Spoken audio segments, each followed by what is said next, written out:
Welcome all to the way of success. তোমরা কিছুদিনের মধ্যেই জেনে গেছো যে ডাব্লিউবিসিএসের সিলেবাস এমসিকিউ থেকে এখন ডেসক্রিপটিভ হতে চলেছে। তো যখনই ডেসক্রিপটিভ পরীক্ষা হবে তখনই তোমাদেরকে কিছু ডেসক্রিপটিভ কোশ্চেন অ্যান্সার প্র্যাকটিস করতে হবে, না হলে তোমাদের এমসিকিউ ওরিয়েন্টেড পড়া দিয়ে কিন্তু তোমরা ডাব্লিউবিসিএসের ডেসক্রিপটিভ প্যাটার্ন তোমাদের পক্ষে অ্যান্সার করা অসুবিধা হয়ে যাবে। তাই আজকে এসে গেছি আমরা আমাদের প্রথম একটি কোশ্চেন নিয়ে। এই ভিডিওতে আমরা একটি কোশ্চেন আলোচনা করব যেটি ইন্ডিয়ান পলিটির উপরে। সেই কোশ্চেনটির আমরা কিভাবে অ্যান্সার লিখতে হয় সেটা নিয়ে ফার্স্ট আমরা দেখাবো এবং তারপরে একটা স্যাম্পল অ্যান্সার তোমাদের সামনে প্রেজেন্ট করব। তো এই যে এইরকম ধরনের প্রত্যেক দিনই আমরা চেষ্টা করব কিছু না কিছু কোশ্চেন নিয়ে তোমাদের কাছে আসার এবং তোমাদের সামনে আলোচনা করার।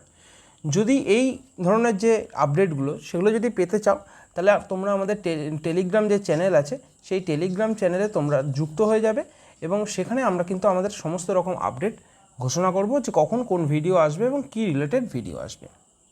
তো চলো আজকে আমরা আলোচনা করি। আজকে আমাদের ফার্স্ট কোশ্চেন, সেটা হচ্ছে discuss the purpose of cabinet committee and their importance. মানে জানতে চেয়েছে ক্যাবিনেট কমিটির পারপাস কী ছিল এবং এর গুরুত্বটাই বা কী আছে। তো দেখো, কোশ্চেনে ডিসকাস করার আগে একটা কোশ্চেন কীভাবে লিখতে হয় সেটা সম্পর্কে আগে তোমাদেরকে কিছুটা জানিয়ে দিই। একটা যখন কোশ্চেন লিখবে, যে কোনো কোশ্চেন, তোমাদের ফার্স্টে একটা ইন্ট্রোডাকশান দিতে হবে। তোমরা একটা ইন্ট্রোডাকশান দেবে, তারপরে তোমরা একটা বডি লিখবে। এই বডির ভেতরে কিছু পার্ট থাকবে পজিটিভ, কিছু পার্ট থাকবে কনস্ট্রাকটিভ।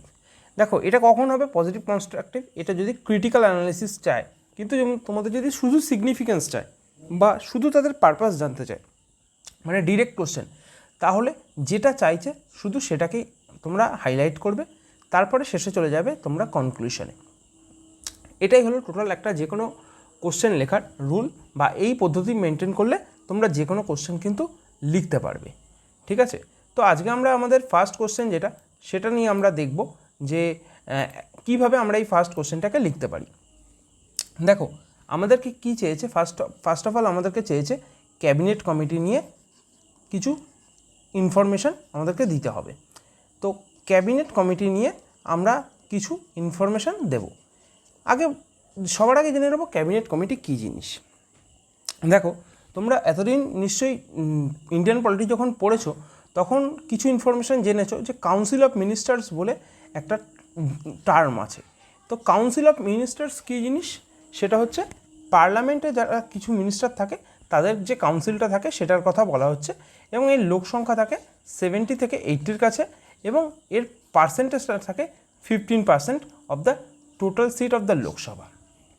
তো এই কাউন্সিল অফ মিনিস্টার কয়েকটা ভাগে বিভক্ত।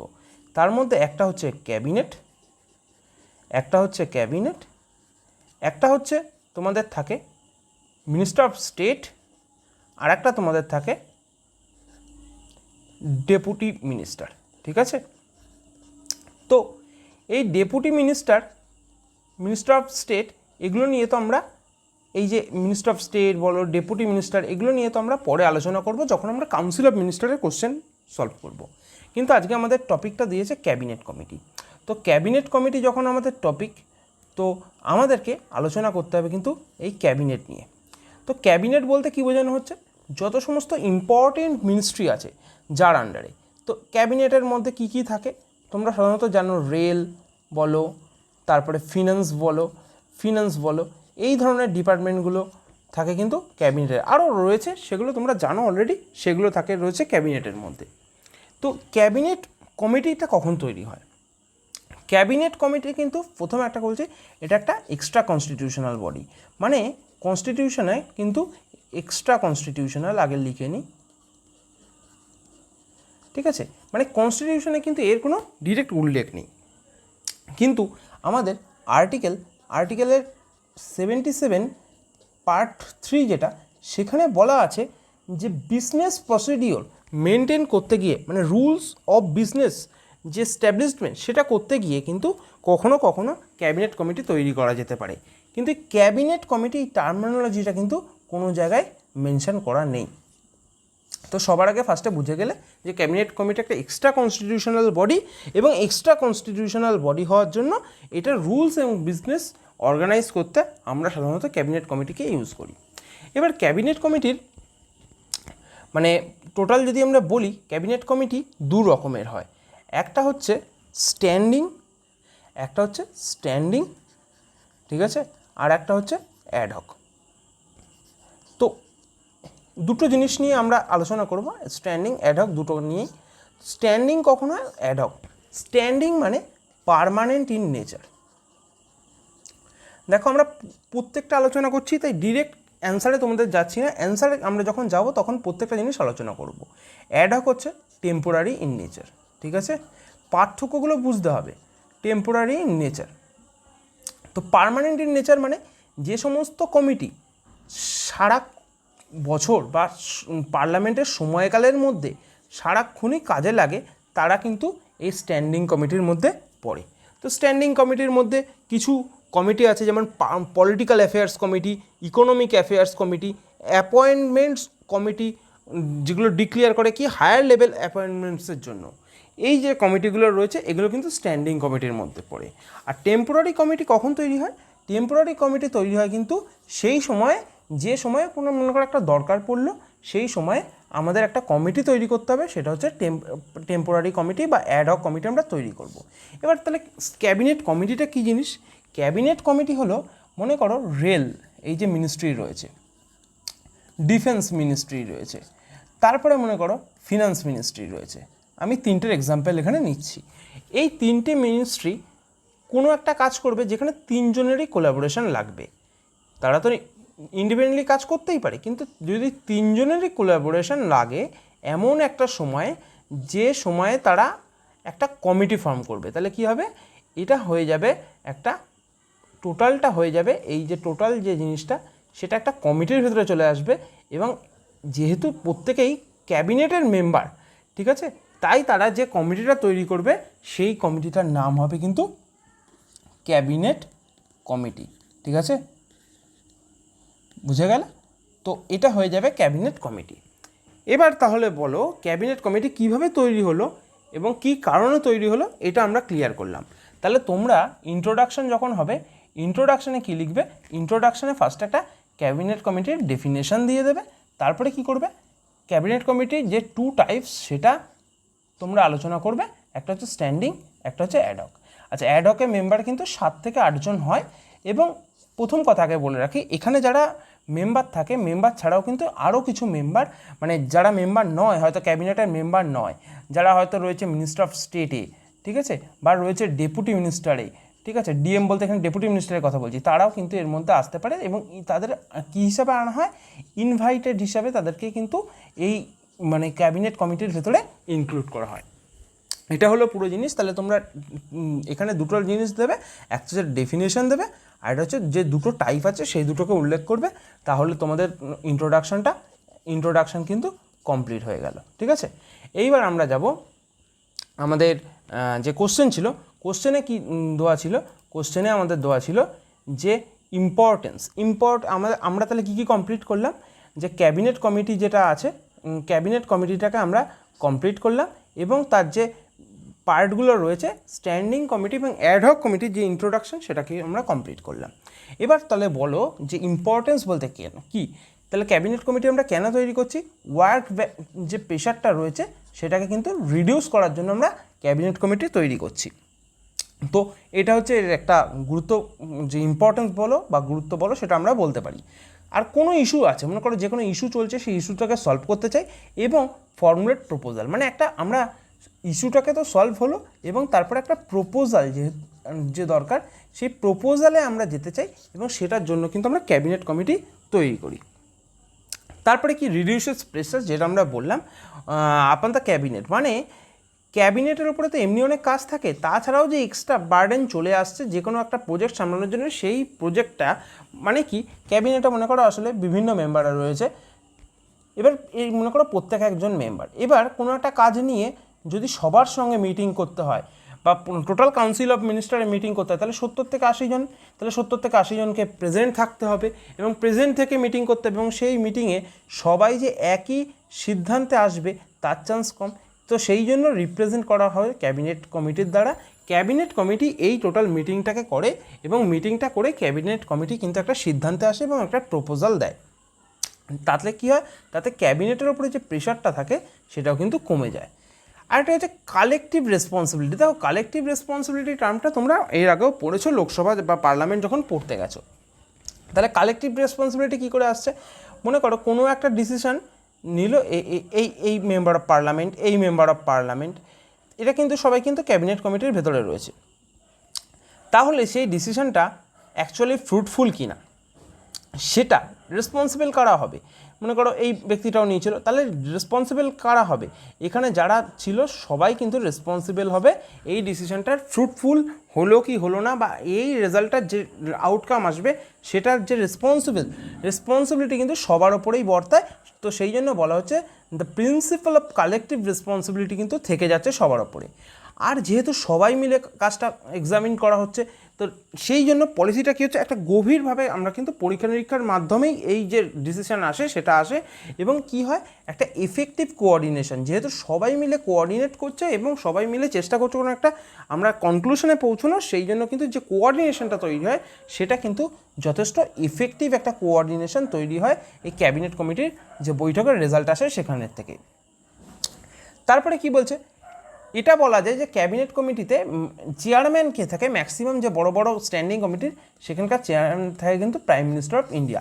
তো প্রাইম মিনিস্টার অফ ইন্ডিয়া যেখানে চেয়ারম্যান, এবং সেখানে যদি বলতে পারো ফুল ক্যাবিনেট, যেখানে যে কমিটির হয়তো পার্ট বলতে গেলে কোনো যদি বড় কমিটি হয় সেখানে, তাহলে এই ডিসিশনটা কোনো একটা ডিসিশন সেটা তো বলতে পারি সেই ডিসিশনটা নেওয়া হচ্ছে এক প্রকারে গভর্নমেন্টের দ্বারা। তো সেটার কথাই বলা হচ্ছে যে কোনো ডিসিশন যেটা ক্যাবিনেট কমিটির দ্বারা নেওয়া হচ্ছে সেই ডিসিশনটা কিন্তু এক মানে প্রকারান্তরে আমরা বলতে পারি সেটা গভর্নমেন্টের অফ ইন্ডিয়ার ডিসিশনই আমরা মান্যতা দিচ্ছি বা বলে মনে করছি। এবং যেহেতু সবার মধ্যে একটা ক্লোজার অ্যাসোসিয়েশন হয়, ঠিক আছে, work with the work of the cabinet, মানে কি ক্যাবিনেটের সবার মধ্যে সবাই মিলে যেহেতু কাজ করছে, তাই কোলাবোরেশন এবং কোঅপারেশন জিনিসটা কিন্তু প্রত্যেকের মধ্যে যথেষ্ট ভালোভাবে হয়, এবং তাতে কী হয় ফিউচারে যে কোনো কাজ করতে গেলে বা কাজ নিতে গেলে তার যে আউটকামটা আসার চান্স সেটা কিন্তু অনেক বেড়ে যায়। আরেকটি হচ্ছে পাবলিক সার্ভেন্ট যারা রয়েছে তারাও কিন্তু এই ক্যাবিনেটের অনেক ক্ষেত্রে পার্ট হয়ে যায়, এবং যেহেতু অ্যাকচুয়ালি কী হবে পাবলিক সার্ভেন্ট কেন পার্ট হয়, কারণ তারাই তো আলটিমেট জিনিসটা এক্সিকিউট করবে, তাই না। আমরা যারা বলছি এই যে পার্লামেন্টে রয়েছে তারা কী বডি, তারা তো লেজিসলেটিভ বডি তোমাকে কোনো একটা জিনিস বলে দিল, এক্সিকিউশন করবে কারে পাবলিক সার্ভেন্ট। তো সেই পাবলিক সার্ভেন্ট এবং পলিটিক্যাল যে একটা মেলবন্ধন সেটাও কিন্তু এই যে কমিটির যে রেজাল্ট আসে সেটার মাধ্যমে পাওয়া যায়। তারপরে কি বলা হচ্ছে collective check and individual ministers. তাহলে কি প্রত্যেক মিনিস্টারকে এখানে একটা মিনিস্টার আছে, এখানে একটা মিনিস্টার, প্রত্যেককে চেক করছে, এবং প্রত্যেককে চেক করাতে কী হবে যে আউটকামটা আসবে সেটাও কিন্তু যথেষ্ট পরিমাণে একটা ব্যালেন্স আউটকাম আসবে, কোনো দিকে কিন্তু টিল্ট বা পার্শিয়াল টিল্ট কিন্তু থাকার চান্স থাকবে না। আর এটা কী বলছে effective coordination and the major contribution, মানে সবাই মিলে যেহেতু কোঅর্ডিনেশন দিচ্ছে এবং যে মেজর কন্ট্রিবিউশন মানে এই যে ক্যাবিনেট কমিটির যে কন্ট্রিবিউশনটা হচ্ছে সেটা সবাই মিলে থাকার জন্য এর যে আউটকাম বা মেজর কন্ট্রিবিউশন যেটা হওয়ার কথা সেটা কিন্তু সবথেকে বেশি পরিমাণে দেখা যাচ্ছে। তো এটা হলো ইম্পর্টেন্স। তো এই ইম্পর্টেন্সে এইগুলোর কথা যেগুলো আমরা বললাম এখানে, এই ইম্পর্টেন্সে এই কথাগুলো কিন্তু কি পয়েন্ট, এগুলো সবই কিন্তু কি পয়েন্ট। এই কি পয়েন্টের উপরে বেস করে তোমরা যখন লক্ষ্মীকান্ত পড়বে বা যে কোনো ডিডি বাসুর বই পড়ো, যে বই পড়ো, এই পয়েন্টগুলোর উপরে ভিত্তি করে বা কোনো পয়েন্ট তোমরা অ্যাড অন্য করতে পারো, সেগুলোর উপরে ভিত্তি করে জাস্ট তোমরা জিনিসটাকে একটু এলাবোরেট করবে, তাহলেই কিন্তু এই কোশ্চেনটার অ্যান্সার লেখা তোমাদের পক্ষে কোনো চাপ হবে না।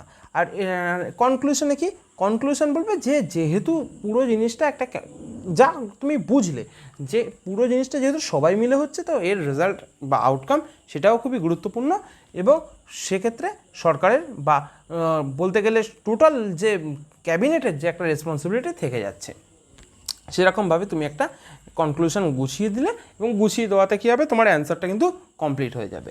এটা হলো এই অ্যান্সারটা লেখার একটা মানে যে স্টেজগুলো আছে সেই স্টেজগুলো নিয়ে আমরা আলোচনা করলাম। এবার আমরা দেখাচ্ছি তোমাদেরকে একটা মডেল অ্যান্সার কপি, যেটা আমরা মেনলি তোমাদেরকে এখানে বেঙ্গলি ল্যাঙ্গুয়েজেই শো করব, কিন্তু ইংলিশ ল্যাঙ্গুয়েজও কিন্তু অ্যাভেলেবেল রয়েছে। তো সেটা একবার দেখে নিই যে আমরা যেটা বলতে চাইছি সেটা কীরকম বাংলায় লিখলে আসবে। দেখো এখানে দিয়েছে discuss the purpose of the cabinet committee and their importance. এই যে জিনিসটা, এই কোশ্চেনটাই কিন্তু আমরা বললাম। এখানে ভূমিকায় ক্যাবিনেট কমিটি কিন্তু মন্ত্রিসভা কমিটিও বলে ডাকা হয়। তো এই মন্ত্রিসভা কমিটির যে পুরো ব্যাপারটা যেখানে একটা ইন্ট্রোডাকশনের কথা বলা হয়েছে এবং সেখানে স্ট্যান্ডিং কমিটি, এই যে গঠন প্রকার, এখানে কিন্তু স্থায়ী কমিটি বলছে, স্ট্যান্ডিং কমিটি এবং অ্যাডহক কমিটির কথা বলা হয়েছে, টেম্পোরারি কমিটির কথা। এই যে প্রত্যেকটা ইনফরমেশান এখানে দেওয়া হয়েছে, কতটা কীভাবে রাখা হয় এবং কতজন মেম্বার থাকতে পারে, ঠিক আছে, সেই সমস্ত একজন করে ক্যাবিনেট মন্ত্রী থাকেন। ক্যাবিনেটের কমিটির সদস্যরা লোকসভা এবং রাজ্যসভা উভয়ের যে কোনো সদস্যই কিন্তু এই ক্যাবিনেট কমিটির মেম্বার হতে পারেন। তারপরে ক্যাবিনেট কমিটির যে আমি আর্টিকেলের কথা বললাম, সেই আর্টিকেলের কথা এখানে কিন্তু বলা হয়েছে। এইভাবে কিন্তু পুরো জিনিসটাকে আমরা লিখেছি এবং কমপ্লিট করেছি। তারপর আমরা যদি বলি সেক্ষেত্রে আমরা আর কী দিয়েছি, পুরো যে পয়েন্টগুলো তোমাদেরকে ডিসকাস করলাম সেই পয়েন্টগুলোই কিন্তু এখানে পরপর আমরা লেখা আছে এবং পরপর সেই পয়েন্টগুলোই কিন্তু আলোচনা করা আছে। উপসংহারে কী বলা আছে, উপসংহারটা একবার বলে দিই, তোমরা যদি বুঝতে অসুবিধা হয়। বলা আছে মন্ত্রিসভা কমিটিগুলি কম গুরুত্বপূর্ণ, সাধারণত নীতিগত বিষয়ে সিদ্ধান্ত নেওয়ার প্রকৃত ক্ষমতা রাখে। বলতে যে কোনো নীতিগত যে ব্যাপারগুলো রয়েছে সেগুলোর উপর কিন্তু এদের একটা প্রকৃত ক্ষমতা রয়েছে। অন্যান্য বিষয়গুলো যেগুলো রয়েছে সেগুলো কিন্তু এই কমিটিতে রাখা হয়। সূক্ষ্ম বিষয়, জটিল বিষয়ের যে মত পার্থক্য রয়েছে সেগুলো নিয়ে কিন্তু এরা আলোচনা করে থাকে। এই হলো পুরো জিনিস। আর তার সঙ্গে আরও কিছু যে এক্সট্রা লেখা আছে, কেন্দ্রীয় সিদ্ধান্ত কমিটির যে সংস্থা বা সিদ্ধান্ত মন্ত্রিসভাকে বাঁচিয়েছে, তা মন্ত্রিসভা কমিটিগুলোই বিস্তৃত নেটওয়ার্ক বা ক্লিয়ারিং হাউস হিসেবে কাজ করে। নেটওয়ার্ক বা ক্লিয়ারিং হাউস বলতে কী বোঝানো হচ্ছে, যে কোনো সিদ্ধান্ত আসছে সেটা কিন্তু মানে প্ল্যানিং হওয়ার আগে যে নেওয়া হবে কি হবে না, সেটা আগে কিন্তু ক্যাবিনেট কমিটির কাছেই যায় এবং সেখান থেকেই কিন্তু যদি ক্লিয়ারেন্স পেয়ে গেল তাহলে কিন্তু সেইটা নিয়ে এক্সিকিউশনের দিকে যায় এবং সেটা কিন্তু এক্সিকিউশনের দিকে এগোয়। এটা হলো টোটাল এই যে কোশ্চেনটা ছিল, কোশ্চেনটার একটা সংক্ষিপ্ত বিবরণ তোমাদেরকে দিলাম। তোমরা কি করবে, তোমরা এই কোশ্চেনটা বাড়িতে নিজেরা লেখার চেষ্টা করবে যে কিভাবে লিখছো, এবং যদি তোমরা লেখার পরে যদি কোনো জায়গায় অসুবিধা হয় সেটা তোমরা কমেন্ট সেকশানে জানাবে। এবং আমরা চেষ্টা করছি যে কোশ্চেনগুলো যেগুলো তোমরা লিখবে, আমরা প্রত্যেক দিনই যে কোশ্চেনগুলো তোমাদেরকে আলোচনা করব তার একটা অ্যানালিসিস সেটা আমরা দিচ্ছি, এবং তোমরা নিজেরা বাড়িতে যেটা লিখবে সেটা আমরা চেষ্টা করবো সেটা যাতে আমরাও রিভিউ করতে পারি যে তোমাদের লেখা কেমন আসছে চেক করার জন্যে। তো আমরা একটা গ্রুপ খুলবো যেখানে তোমরা তোমাদের লেখা পাঠাতে পারো এবং সেখানে সবার লেখাই আস্তে আস্তে কিন্তু চেক করা হবে। তো এই কোশ্চেনটা সম্পূর্ণ বিশ্লেষণ এখানে দিলাম। তো ইন ফিউচার যত ভিডিও আসবে সেখানে আরও যে এই কিভাবে চেক করা হবে, কোথায় চেক করা হবে, সমস্ত কিছু আলোচনা করবই। আজকে এই অবধি আমরা এই ভিডিওটাকে কমপ্লিট করলাম। এরপরে যা ভিডিও আসবে সেটা তোমরা যদি এই চ্যানেলটা ফলো করো তাহলে অবশ্যই দেখতে পাবে যে পরের ভিডিও আমরা চেষ্টা করছি প্রত্যেক দিনই নতুন নতুন করে বিভিন্ন টপিকের ওপরে, হিস্ট্রি, জিওগ্রাফি, পলিটি, ইকোনমিক্স যা যা আছে সেগুলোর ওপরে কিন্তু সব কিছুর ভিডিও, সায়েন্স এখনও কিন্তু সিলেবাস বলেনি, কিন্তু হিস্ট্রি, জিওগ্রাফি, পলিটি, ইকোনমিক্স কিন্তু তোমাদের কাছে থাকবেই। এই যে চারটে জিনিস, এই চারটে কিন্তু থাকবেই।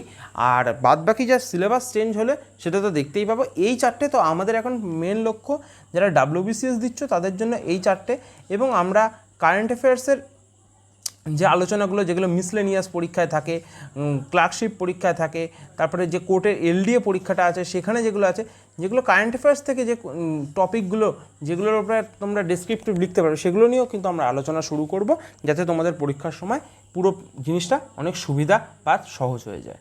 ঠিক আছে, তাহলে আজ এই অবধি, আবার পরে যে ভিডিও আসবে সেই ভিডিও তোমাদের সঙ্গে দেখা হবে।